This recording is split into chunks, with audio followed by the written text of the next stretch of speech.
Hello, কেমন আছেন সবাই?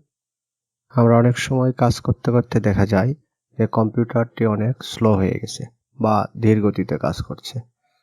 তো আজকে আমরা একটি শর্টকাট টেকনিক ব্যবহার করে খুব সহজেই কম্পিউটারকে পুনরায় ফাস্ট করে নিতে পারবো। তো চলুন শুরু করা যাক। প্রথমে আমরা উইন্ডোজ কি প্লাস আর চেপে রান অপশনে প্রবেশ করব। এখানে টাইপ করে দিব msconfig, লেখার পরে ওকে বা এন্টার বাটন প্রেস করব।